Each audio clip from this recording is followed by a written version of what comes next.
ನಮಸ್ಕಾರ ಸ್ನೇಹಿತರೆ, ನಾನು ಶೇಷಕೃಷ್ಣ ಭಟ್. ಜನ ಹಣ ಸೇಫ್ ಆಗಿರಬೇಕು ಅಂತ ಹೇಳಿ ಎಲ್ಲಿಡ್ತಾರೆ ಹೇಳಿ? ಬ್ಯಾಂಕ್ನಲ್ಲಿ. ನೀವು ಕೂಡ ಬ್ಯಾಂಕ್ನಲ್ಲಿ ಹಣ ಇಟ್ಟಿರ್ತೀರಿ. ಯಾಕೆಂತ ಹೇಳಿದ್ರೆ ನಾವು ದುಡಿದಂತ ಹಣ ಸೇಫ್ ಆಗಿರಬೇಕು ಅಂತ ಹೇಳೋ ಕಾರಣಕ್ಕೆ ಬ್ಯಾಂಕ್ಗಳನ್ನು ನಾವು ಆಯ್ಕೆ ಮಾಡ್ಕೊಳ್ತೀವಿ. ಇದರ ಜೊತೆಗೆ ಬಡ್ಡಿ ಬೇಕು ಅಂತ ಹೇಳಿದಾಗ ಬ್ಯಾಂಕ್ಗಳ ಮೊರೆ ಹೋಗ್ತೀವಿ, FD ಕೂಡ ಇಡ್ತೀವಿ. ನ್ಯಾಷನಲೈಸ್ಡ್ ಬ್ಯಾಂಕ್ ಅಂತ ಹೇಳಿ ಬಂದಾಗ ಅಲ್ಲಿ ನಿಮಗೆ ಸಿಗುವಂತ ಬಡ್ಡಿಯ ದರ ಇದೆಯಲ್ಲ, ಅದು ತುಂಬಾ ಕಡಿಮೆ. ಬಹಳಷ್ಟು ಜನರಿಗೆ ಅದು ಸಾಕಾಗಲ್ಲ. ಯಾಕೆಂತ ಹೇಳಿದ್ರೆ ಈಗ ನಿವೃತ್ತಿ ಆಗುವಂತ ಸಂದರ್ಭದಲ್ಲಿ ಒಂದು ದೊಡ್ಡ ಅಮೌಂಟ್ ಅವ್ರ ಕೈಗೆ ಬಂದಿರುತ್ತೆ.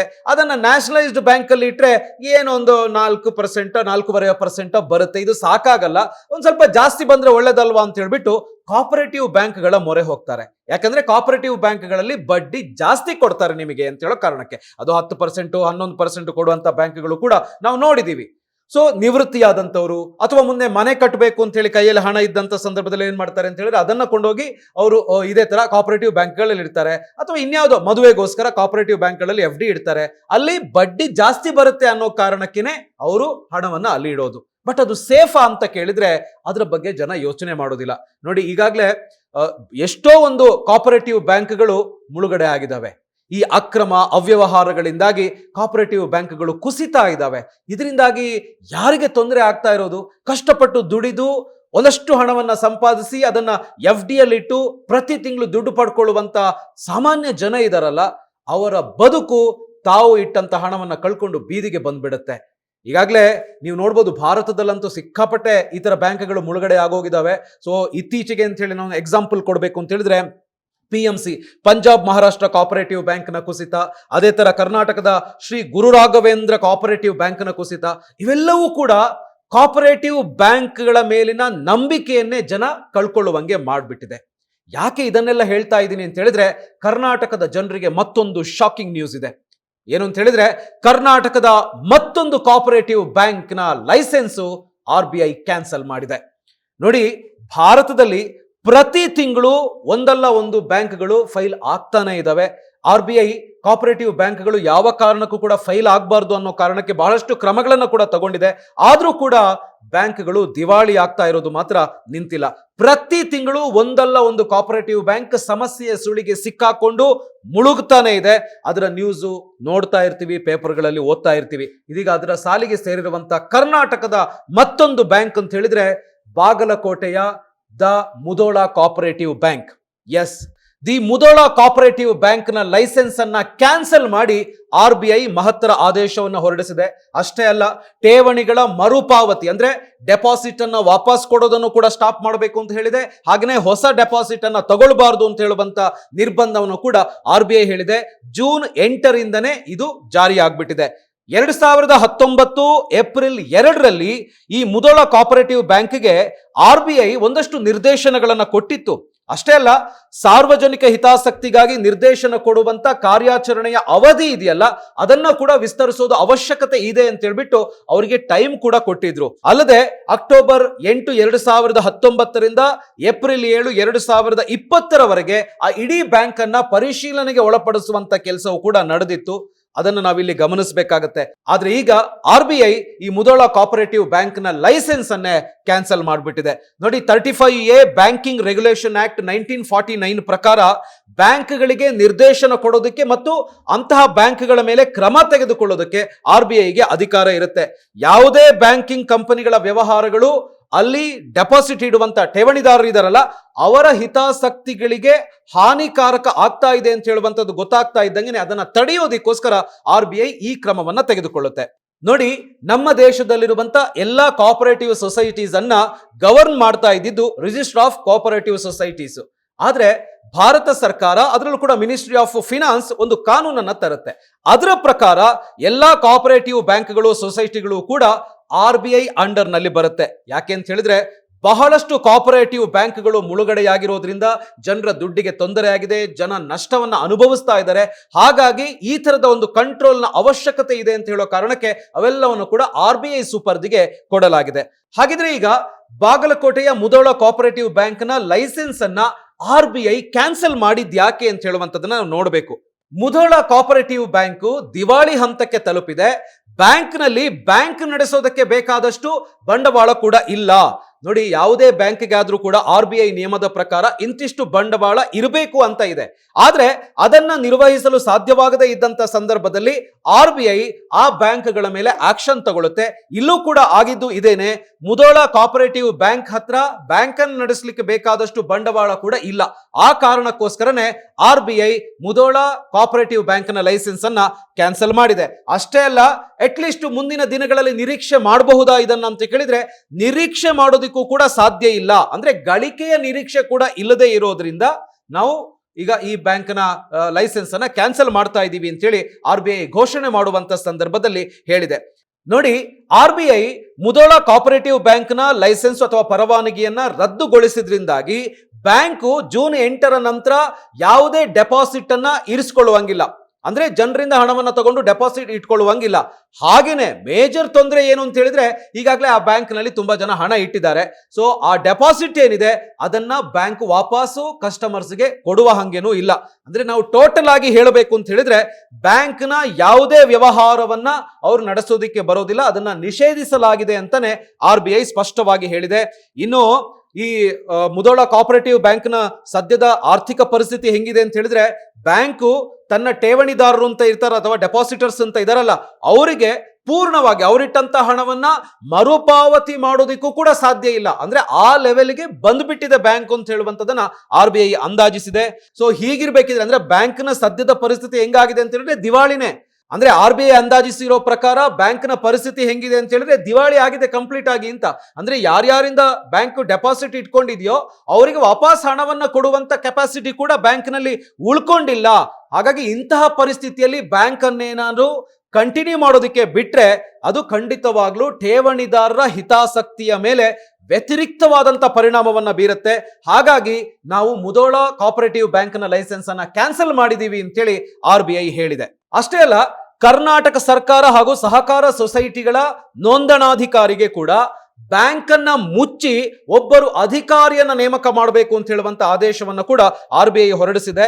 ಇನ್ನು ಬ್ಯಾಂಕ್ ಸಲ್ಲಿಸಿರುವಂತ ಅಂಕಿ ಅಂಶಗಳ ಪ್ರಕಾರ 99% ಯಾರು ಆ ಬ್ಯಾಂಕ್ ನಲ್ಲಿ ಠೇವಣಿದಾರರು ಇದ್ದಾರೋ ಅವರು ತಮ್ಮ ಠೇವಣಿಯ ಪೂರ್ಣ ಮೊತ್ತವನ್ನು ಅಂದ್ರೆ ಕಂಪ್ಲೀಟ್ ಅಮೌಂಟ್ ಅನ್ನ ಠೇವಣಿ ವಿಮೆ ಮತ್ತು ಕ್ರೆಡಿಟ್ ಗ್ಯಾರಂಟಿ ಕಾರ್ಪೊರೇಷನ್ ಅಥವಾ DICGC ಅಂತ ನಾವು ಕರಿತೀವಿ, deposit insurance credit guarantee corporation. So ಇದರಿಂದ ಪಡೆದುಕೊಳ್ಳೋದಿಕ್ಕೆ ಅರ್ಹರಾಗಿದ್ದಾರೆ ಅಂತ ಬ್ಯಾಂಕ್ ಸಲ್ಲಿಸಿರುವಂತ ಅಂಕಿ ಅಂಶಗಳು ಹೇಳ್ತಾ ಇದ್ದಾವೆ. ಬಟ್ ನೋಡಿ, ಬ್ಯಾಂಕ್ ದಿವಾಳಿಯಾದ ಸಂದರ್ಭದಲ್ಲಿ ಠೇವಣಿದಾರರು DICGC ಇಂದ 5 ಲಕ್ಷ ರೂಪಾಯಿವರೆಗೆ ಠೇವಣಿಯ ವಿಮೆ ಕ್ಲೈಮ್ ಮೊತ್ತವನ್ನ ಸ್ವೀಕರಿಸೋದಕ್ಕೆ ಅರ್ಹರಾಗಿರ್ತಾರೆ ಅಂತೇಳಿ RBI ಕೂಡ ಹೇಳಿದೆ. ಆದ್ರೆ ನೋಡಿ, ಸೆಂಟ್ರಲ್ ಬ್ಯಾಂಕ್ ನ ರೂಲ್ಸ್ ಪ್ರಕಾರ ಯಾರು ಹಣವನ್ನ ಬ್ಯಾಂಕ್ ನಲ್ಲಿ ಡೆಪಾಸಿಟ್ ಮಾಡಿರ್ತಾರೋ ಅವರು ಡೆಪಾಸಿಟ್ ಇನ್ಶೂರೆನ್ಸ್ ಮತ್ತು ಕ್ರೆಡಿಟ್ ಗ್ಯಾರಂಟಿ ಕಾರ್ಪೊರೇಷನ್ ಕಡೆಯಿಂದ ಈ ಹಣವನ್ನ ತೆಗೆದುಕೊಳ್ಳೋದಕ್ಕೆ ಅವಕಾಶ ಇದೆ. ಆದ್ರೆ ನಾನು ಆಗ್ಲೇ ಹೇಳಿದಂಗೆ ಈ ಯೋಜನೆಯಲ್ಲಿರುವಂತ ನಿಯಮ ಏನು ಅಂತ ಹೇಳಿದ್ರೆ 5 ಲಕ್ಷದವರೆಗೆ ಮಾತ್ರ ನೀವು ಇಟ್ಟಂತ ಠೇವಣಿಯ ಹಣವನ್ನ ವಾಪಸ್ ಪಡೆದುಕೊಳ್ಳೋದಕ್ಕೆ ಸಾಧ್ಯ ಇದೆ. ಅದಕ್ಕಿಂತ ಜಾಸ್ತಿ ಆಗೋದಿಲ್ಲ. ಅದಕ್ಕಿಂತ ಜಾಸ್ತಿ ಇಟ್ಟವರಿಗೆ ಖಂಡಿತವಾಗ್ಲೂ ನಷ್ಟ ಆಗೋದು ಗ್ಯಾರಂಟಿ. ಇನ್ನು ಈ ರೂಲ್ಸ್ ಪ್ರಕಾರ ಎಲ್ಲಾ ರೀತಿಯ ಡೆಪಾಸಿಟ್ ಅಂದ್ರೆ ಸೇವಿಂಗ್ಸ್ ಇರ್ಬೋದು, ಫಿಕ್ಸೆಡ್ ಇರ್ಬೋದು, ಕರೆಂಟ್ ಇರ್ಬೋದು, ಫಿಕ್ಸೆಡ್ ಡೆಪಾಸಿಟ್ ಇರ್ಬೋದು, ಇವೆಲ್ಲವನ್ನು ಕೂಡ ಪಡೆಯಬಹುದಾಗಿದೆ. ಬ್ಯಾಂಕಿನ ಠೇವಣಿದಾರರ ಮನವಿ ಮೇರೆಗೆ DICGC ಕಾಯ್ದೆ 1961 ಸೆಕ್ಷನ್ 18ರ ಅಡಿಯಲ್ಲಿ 16,69,00,000 ರೂಪಾಯಿ ಒಟ್ಟು ವಿಮಾ ಮೊತ್ತವನ್ನ ಪಾವತಿ ಮಾಡೋದಾಗಿ RBI ಹೇಳಿದೆ. ಅಂದ್ರೆ ಯಾರು ಈ ಮುಧೋಳ ಕೋಆಪರೇಟಿವ್ ಬ್ಯಾಂಕ್ ನಲ್ಲಿ ಹಣವನ್ನ ಠೇವಣಿಯಾಗಿ ಇಟ್ಟಿದಾರೋ ಅಂದ್ರೆ ಠೇವಣಿದಾರರು ಯಾರಿದಾರೋ ಅವರಿಗೆ 5 ಲಕ್ಷದವರೆಗೆ ಹಣವನ್ನ ವಾಪಸ್ ಪಡೆದುಕೊಳ್ಳೋದಕ್ಕೆ ಅವಕಾಶ ಇದೆ. 5 ಲಕ್ಷದಿಂದ ಜಾಸ್ತಿ ಇದ್ರೆ ಅದು ಕಷ್ಟ. ಈಗಾಗಲೇ RBI ಹೇಳೋ ಪ್ರಕಾರ ಬ್ಯಾಂಕಿನ ಠೇವಣಿದಾರರ ಮನವಿ ಮೇರೆಗೆ DICGC ಕಾಯ್ದೆ 1961 ಸೆಕ್ಷನ್ 18ರ ಅಡಿಯಲ್ಲಿ 16,69,00,000 ರೂಪಾಯಿ ಅಂದ್ರೆ ಒಟ್ಟು ವಿಮಾ ಮೊತ್ತ ಅಥವಾ ಇನ್ಶೂರೆನ್ಸ್ ಮೊತ್ತ ಏನಿದೆ ಅದನ್ನ ಪಾವತಿ ಮಾಡೋದಾಗಿ RBI ಹೇಳಿದೆ. ಹಾಗಾಗಿ ಯಾರಿಲ್ಲಿ ಡೆಪಾಸಿಟರ್ಸ್ ಇರ್ತಾರೋ ಅವರಿಗೆ ಹಣ ಸಿಗುತ್ತೆ ಅಂತ ಹೇಳುವಂತದನ್ನ ಹೇಳ್ಬೋದು. ಇಲ್ಲಿ ಇನ್ನೊಂದು ಗಮನಿಸಬೇಕಾದ ಅಂಶ ಏನು ಅಂತ ಹೇಳಿದ್ರೆ, ಈ ಹಿಂದೆ ಅದು 1 ಲಕ್ಷದವರೆಗೆ ಮಾತ್ರ ಇತ್ತು. 1 ಲಕ್ಷದವರೆಗೆ ಮಾತ್ರ ನೀವು ವಿಮಾ ಮೊತ್ತವನ್ನ ಕ್ಲೈಮ್ ಮಾಡಬಹುದಾಗಿತ್ತು. ಆದ್ರೆ ಈಗ ಸರ್ಕಾರ ಅದನ್ನ 5 ಲಕ್ಷದವರೆಗೆ ವಿಸ್ತರಿಸಿರೋದ್ರಿಂದ ಅಂದ್ರೆ 5 ಲಕ್ಷದವರೆಗೆ ಹಣವನ್ನ ನೀವು ಕ್ಲೈಮ್ ಮಾಡೋದಕ್ಕೆ ಅವಕಾಶ ಇದೆ. ಸೊ ಈಗ ಮುಧೋಳ ಕೋಆಪರೇಟಿವ್ ಬ್ಯಾಂಕ್ ಅಲ್ಲಿ ಯಾರ್ಯಾರು ಹಣ ಇಟ್ಟಿದಾರೋ ಅವರ ಪರಿಸ್ಥಿತಿ ಖಂಡಿತವಾಗ್ಲೂ ಅಯೋಮಯ ಅಂತಾನೆ ಹೇಳ್ಬೋದು. RBI ಅಂತೂ ನಿರ್ದಾಕ್ಷಿಣ್ಯವಾಗಿ ಇದು ಜನರ ಹಿತಾಸಕ್ತಿಗೆ ಅಥವಾ ಠೇವಣಿದಾರರ ಹಿತಾಸಕ್ತಿಗೆ ವ್ಯತಿರಿಕ್ತವಾಗಿ ಈ ಬ್ಯಾಂಕ್ ವ್ಯವಹಾರವನ್ನು ನಡೆಸ್ತಾ ಇದೆ ಅಂತ ಹೇಳುವ ಕಾರಣವನ್ನು ಕೊಟ್ಟು ಲೈಸೆನ್ಸ್ ಅನ್ನ ಕ್ಯಾನ್ಸಲ್ ಮಾಡಿದೆ. ಬಟ್ ಯಾರ್ಯಾರು ಅಲ್ಲಿ ಠೇವಣಿದಾರರು ಇದಾರೋ ಅವರಿಗೆ 5 ಲಕ್ಷದವರೆಗೆ ಹಣ ಅಂತೂ ಸಿಗುತ್ತೆ. ಬಟ್ ಅದಕ್ಕಿಂತ ಜಾಸ್ತಿ ಇದ್ರೆ ನೀವು ಮರೆತು ಬಿಡೋದೇ ಒಳ್ಳೇದು ಅಂತ ಹೇಳ್ಬೋದು, ಅಥವಾ ನೀವೇನಾದ್ರು ಫೈಟ್ ಮಾಡೋದಿದ್ರೆ ಮಾಡ್ಬೋದು. ನೋಡಿ, ಈ ತರ ಕೋಆಪರೇಟಿವ್ ಬ್ಯಾಂಕ್ಗಳು ಮುಳುಗಡೆ ಆಗ್ತಾ ಹೋಯ್ತು ಅಂತ ಹೇಳಿದ್ರೆ ಜನರಿಗೆ ಕೋಆಪರೇಟಿವ್ ಬ್ಯಾಂಕ್ಗಳ ಮೇಲೆ ಇರುವಂತ ನಂಬಿಕೆನೆ ಹೊರಟು ಹೋಗುತ್ತೆ. ನಾವಿಲ್ಲಿ ಒಂದು ವಿಷಯವನ್ನ ಗಮನಿಸಬೇಕು. ಕೋಆಪರೇಟಿವ್ ಬ್ಯಾಂಕ್ಗಳು ಮುಖ್ಯವಾಹಿನಿಯಲ್ಲಿ ಸಹಾಯ ಸಿಗದ ಬಹಳಷ್ಟು ಜನರಿಗೆ ಖಂಡಿತವಾಗ್ಲೂ ಆಸರೆ ಆಗಿದ್ದು. ಅಂದ್ರೆ ಬೇರೆ ಬೇರೆ ಬ್ಯಾಂಕ್ಗಳಲ್ಲಿ ಬೇಕಾದಷ್ಟು ಹಣ ಸಿಗ್ತಾ ಇರಲಿಲ್ಲ, ಸಾಲ ಸಿಗ್ತಾ ಇರಲಿಲ್ಲ, ಅಥವಾ FD ಇಟ್ಟರು ಕೂಡ ಜಾಸ್ತಿ ಇಂಟ್ರೆಸ್ಟ್ ಸಿಗ್ತಾ ಇರಲಿಲ್ಲ ಅನ್ನೋ ಕಾರಣಕ್ಕೆ ಎಲ್ಲರೂ ಕೂಡ ಕೋಆಪರೇಟಿವ್ ಬ್ಯಾಂಕ್ಗಳ ಮೊರೆ ಹೋಗ್ತಾ ಇದ್ರು. ಅಲ್ಲಿ ಅವರಿಗೆ ಸಹಾಯ ಆಗ್ತಾ ಇತ್ತು. ಅಂದ್ರೆ ಆ ಕೋಆಪರೇಟಿವ್ ಬ್ಯಾಂಕ್ಗಳ ಉಗಮ ಆಗಿರೋದೇ ಅದೇ ಉದ್ದೇಶಕ್ಕೆ ಅಂತ ಹೇಳ್ಬೋದು. ಅಂದ್ರೆ ಎಲ್ಲರಿಂದ ಎಲ್ಲರಿಗಾಗಿ ಅಂತ ಹೇಳುವಂತ ತತ್ವದ ಅಡಿಯಲ್ಲೇ ಈ ಕೋಆಪರೇಟಿವ್ ಬ್ಯಾಂಕ್ಗಳು ಸ್ಟಾರ್ಟ್ ಆಗಿದ್ದು. ಬಟ್ ಹಂತವಾಗಿ ಈ ತರ ಕೋಆಪರೇಟಿವ್ ಬ್ಯಾಂಕ್ಗಳು ಮುಚ್ಚುತ್ತಾ ಬಂತು ಅಂತ ಹೇಳಿದ್ರೆ ಜನ ಖಂಡಿತವಾಗ್ಲೂ ಅದರ ಮೇಲಿನ ನಂಬಿಕೆಯನ್ನ ಕಳ್ಕೊಳ್ತಾರೆ. ಹಾಗಿದ್ರೆ ಯಾಕೆ ಬ್ಯಾಂಕ್ಗಳು ಅಧಪತನಕ್ಕೆ ಹೋಗ್ತವೆ, ಮುಳುಗಡೆ ಆಗ್ತವೆ ಅಂತ ಕೇಳಿದ್ರೆ ಅದಕ್ಕೆ ಖಂಡಿತವಾಗ್ಲೂ ವ್ಯಾಲಿಡ್ ರೀಸನ್ ಇದ್ದೇ ಇದೆ. ಅಂದ್ರೆ ಬ್ಯಾಂಕ್ಗಳು RBI ಗೈಡ್ ಲೈನ್ಸ್ ಪ್ರಕಾರ ಕಾರ್ಯವನ್ನು ನಿರ್ವಹಿಸೋದನ್ನೇ ಬಿಟ್ಬಿಡ್ತಾರೆ. ಬೇಕಾದಂಗೆ ಸಾಲ ಕೊಡ್ತಾರೆ. ಹಾಗೆ ಸಾಲ ಕೊಡುವಂಗಿಲ್ಲ. ಹಾಗಾಗಿನೇ NPA ಜಾಸ್ತಿ ಆಗೋದು ಅಥವಾ ಅನುತ್ಪಾದಕ ಸಾಲಗಳು ಜಾಸ್ತಿ ಆಗೋದು.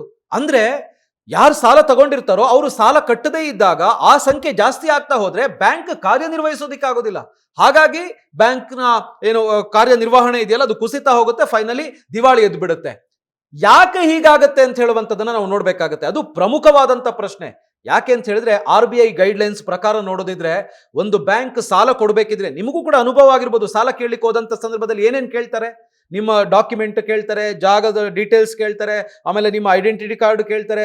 ಎಲ್ಲ ದಾಖಲೆಗಳ ಪರಿಶೀಲನೆಯನ್ನ ಮಾಡಿ ನಿಮಗೆ ಲೋನ್ ಕೊಡಬೇಕೋ ಬೇಡೋ ಅಂತೇಳಿ ನೋಡಿ ಆಮೇಲೆ ಸಾಕಷ್ಟು ಬಾರಿ ಬ್ಯಾಂಕ್ಗೆ ಅಲಿಸ್ತಾರೆ, ಆಮೇಲೆ ಕೊಡ್ತಾರೆ, ಅಥವಾ ಕೊಡದೇನೂ ಇರ್ಬೋದು.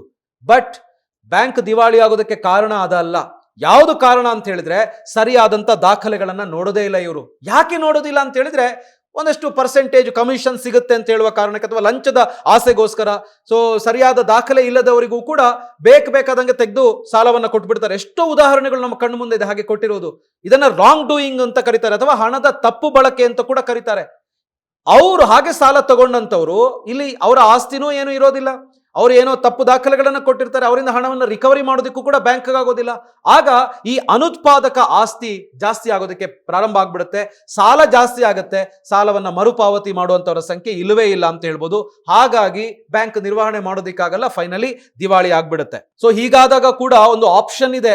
ಅನುತ್ಪಾದಕ ಆಸ್ತಿಯ ಮೊತ್ತ ಹೆಚ್ಚಾದಾಗ ಅದನ್ನ ಬ್ಯಾಂಕ್ ಹೊರ ಜಗತ್ತಿಗೆ ತಿಳಿಸ್ಬೇಕು. ಅಂದ್ರೆ ವ್ಯವಹಾರ ಪತ್ರದಲ್ಲಿ ಅಲ್ಲಿನ ಠೇವಣಿದಾರರಿಗೆ ತಿಳಿಸ್ಬೇಕು. ಅಂದ್ರೆ ಕೆಲವೊಮ್ಮೆ ಮುಂದಿನ ವರ್ಷದವರೆಗೆ ಅದನ್ನ ಸರಿ ಮಾಡಿದ್ರೆ ಆಯ್ತು ಅಂತ ಹೇಳಿ ಬಹಳಷ್ಟು ಜನ ಸುಮ್ಮನೆ ಇರುವಂತದ್ದು ಕೂಡ ಇದೆ. ಒಂದು ವೇಳೆ ಹೊರಗಡೆ ಹೇಳಿದ್ರೆ ಪ್ಯಾನಿಕ್ ಆಗ್ಬಿಡ್ಬೋದು ಅಂತ ಹೇಳುವಂತ ಕಾರಣಕ್ಕೂ ಕೂಡ ಅವ್ರು ಹೇಳೋದಿಲ್ಲ.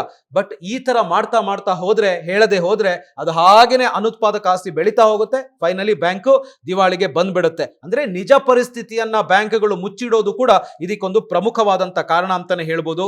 ಕೋಆಪರೇಟಿವ್ ಬ್ಯಾಂಕ್ಗಳು RBI ಗೈಡ್ ಲೈನ್ಸ್ ಪ್ರಕಾರ ಠೇವಣಿ ಮೇಲೆ ಬಡ್ಡಿ ಮತ್ತು ಸಾಲದ ಮೇಲೆ ಬಡ್ಡಿಯನ್ನ ನಿಗದಿಪಡಿಸಿದ್ರೆ ಖಂಡಿತವಾಗ್ಲೂ ಈ ಸಮಸ್ಯೆಗಳು ಎದುರಾಗೋದಿಲ್ಲ. ಆದ್ರೆ ಅದನ್ನ ಬಿಟ್ಟು ಜಾಸ್ತಿ ಬಡ್ಡಿ ಕೊಡ್ತೀವಿ ಅಂತ ಹುಷಾರಾಗಿರಿ, 10% ಕೊಡ್ತೀವಿ, 12% ಕೊಡ್ತೀವಿ, 15% ಕೊಡ್ತೀವಿ ಅಂತ ಹೇಳುವಂತ ಬ್ಯಾಂಕ್ಗಳಿದ್ರೆ ಖಂಡಿತವಾಗ್ಲೂ ಅಂತಹ ಬ್ಯಾಂಕ್ಗಳ ಬಗ್ಗೆ ನೀವು ಎಚ್ಚರ ವಹಿಸಿ, ಹುಷಾರಾಗಿರಿ, ದೂರ ಇರಿ. ಇಲ್ಲ ಅಂತ ಹೇಳಿದ್ರೆ ನೀವು ಕೂಡ ದುಡಿದಂತ ಕಷ್ಟಪಟ್ಟು ಗಳಿಸಿದಂತ ಹಣವನ್ನ ಕಳ್ಕೊಳ್ಬೇಕಾಗ್ಬೋದು.